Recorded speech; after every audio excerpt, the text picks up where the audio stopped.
Samandavats. Okay, good morning, everyone.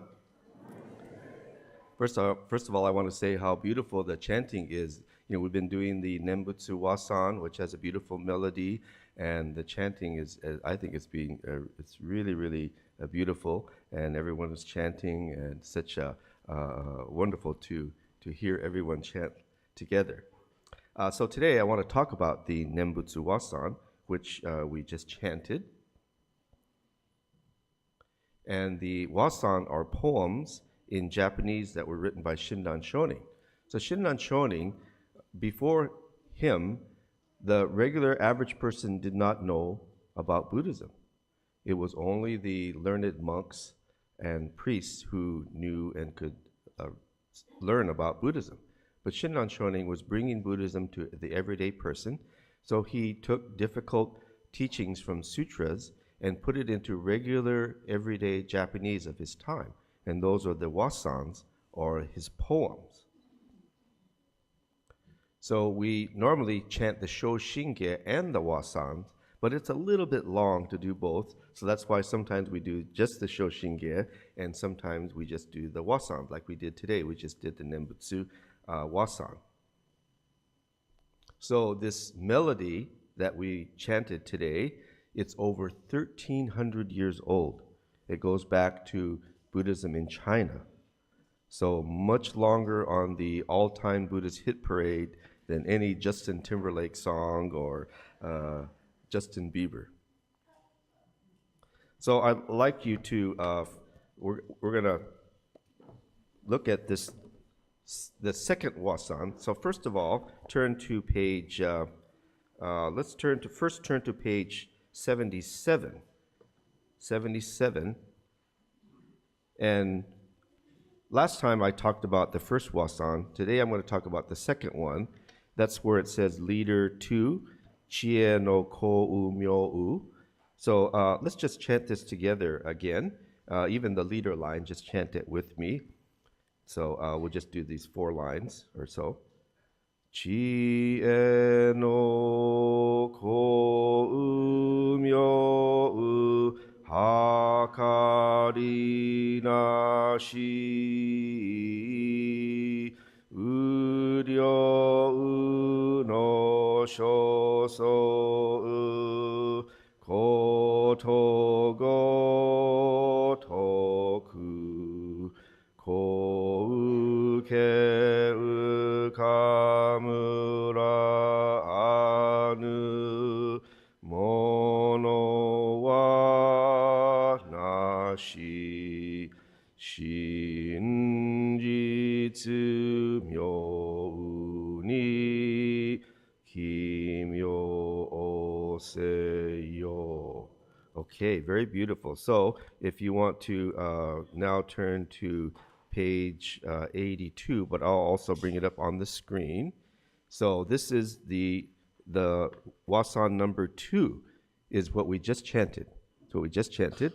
So it's the light of wisdom exceeds all measure, and every finite living being receives this illumination that is like the dawn. So take refuge in Amida, the true and real light. So this is the wasan that we just chanted, and so I'd like to talk about this today. So the light of wisdom. First of all, the first line of this wasan says the light of wisdom. So light is a metaphor for wisdom. Light is a symbol for wisdom. And so we have candles or lights on the altar, and that represents the wisdom of the Buddha. But wisdom really is light. Wisdom is light. And we encounter wisdom as light. It is a light that breaks through the darkness of our heart and mind. So this is the light or the wisdom of the Buddha. So I'd like to kind of reflect on it in terms of a very famous movie that we all know, of course, Star Wars. And Star Wars talked about this beautiful image of the struggle between the dark side and the force, or the force representing light. So it was a struggle between the dark side and the force, the struggle between darkness and light. And of course, the hero of the story, of the movie, sorry, the image is not very clear, but Luke Skywalker, the hero of Star Wars, and he struggled in this battle between the dark side and the force, or between darkness and light. So this movie, Star Wars, I think very beautifully brings up this metaphor, symbolism of darkness and light. Darkness and light. So, of course, Luke Skywalker, he encountered wonderful teachers along the way. And this is, of course, Obi-Wan Kenobi. So he encountered teachers like Obi-Wan Kenobi who showed him how to see the light and how to connect with the power of the Force. He could not have done this without encountering great teachers like Obi-Wan Kenobi and Zen Master Yoda, really like a wonderful Zen master. Well, Shinran Shonin, he also met teachers who showed him this light of wisdom. And his main teacher that he encountered was Honen Shonin. If he did not meet Honen Shonin, perhaps he would not have met this light of wisdom, the light of the Buddha. But Honen Shonin manifested that light of wisdom to him. So he's reading about it in a sutra, but it comes to life for him when he encounters Honen, because Honen is, in a sense, emanating that light. Not like he's actually glowing, but he senses this light. It illuminates Shinran Shonin's, the darkness of his heart and mind, and he's receiving this light of wisdom through Honen Shonin.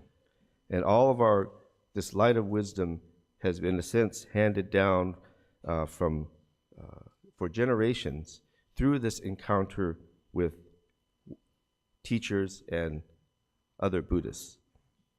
So Luke Skywalker, he also had good friends that he encountered along his journey. Of course, Han Solo and Princess Leia.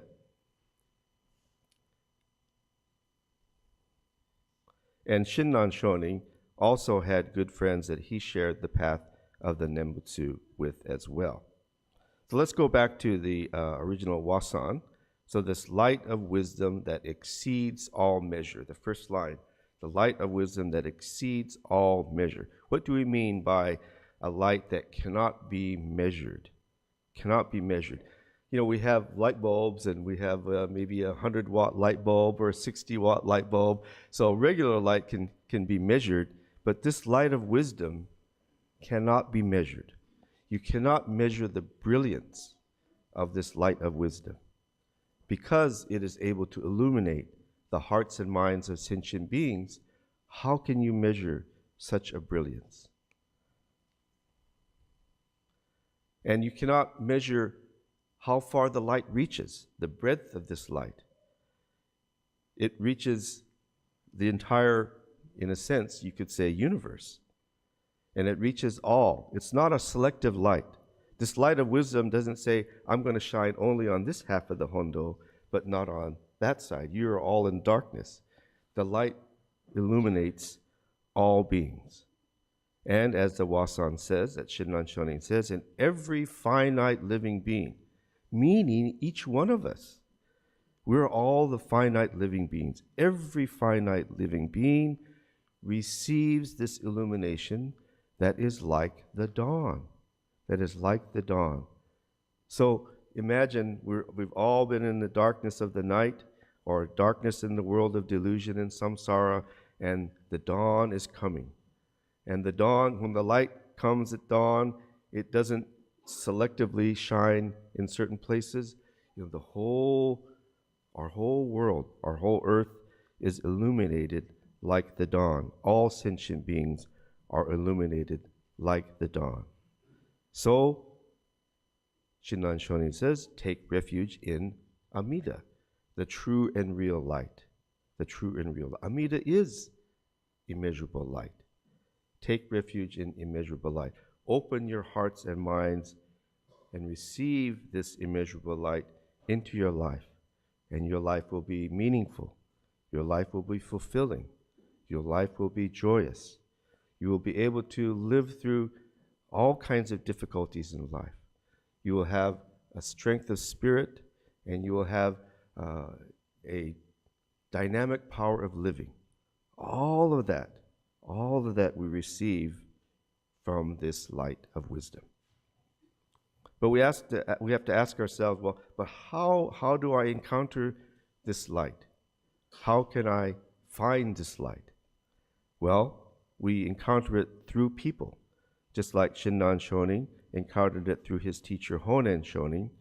We encounter it through people. The longer you attend OCBC, you will meet individuals that you will receive this light of wisdom from. I know of individuals who have specifically joined this temple because they met people here that they sensed a radiance. They sensed a dynamic way of living, and they wanted to be around such people. So first of all, we encounter this light through people who are living a life of Nembutsu. And we receive this light through the words of our masters and teachers, like studying Shinran Shonin's writings, studying the sutras, and reading contemporary teachers as well. It might be Dalai Lama, it might be Thich Nhat Hanh, it might be people like Reverend Kubose or Taitetsu Unno. All their writings bring light, illuminates our heart and mind. And we encounter this light through our own life experiences, positive and negative. Not just positive experiences, negative experiences, when put into the context of the teachings, can be a tremendous light. Sometimes the most powerful light is the one that we encounter through our failures, through our negative experiences of life. But we don't try to escape them in Buddhism. We embrace them and allow them to be the driving force for us to receive light in our life.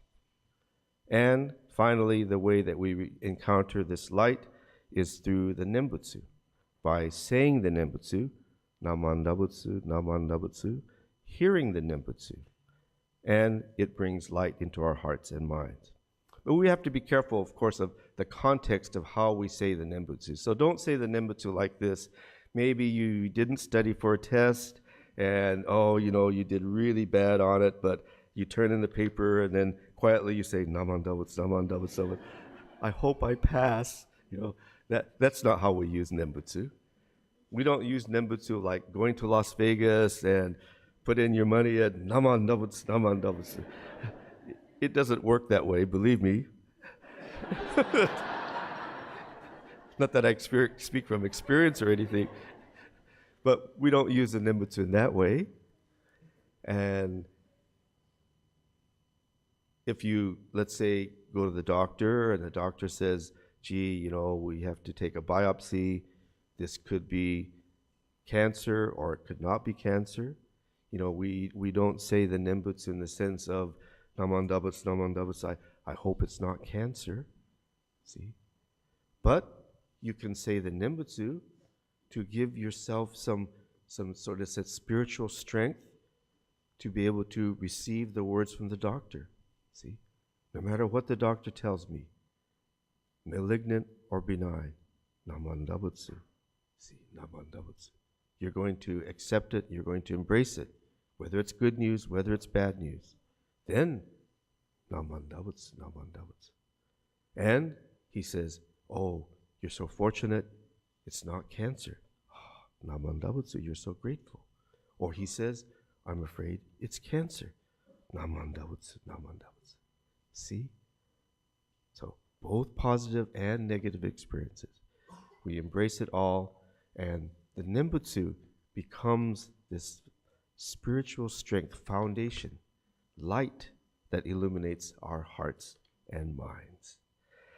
That's what Shinran Shonin is trying to share with us in this second wasan. He's trying to say, receive this light, encounter this light, awaken to this light. It's the true and real light. Namandavats, namandavats, namandavats, namandavats, namandavats, namandavats.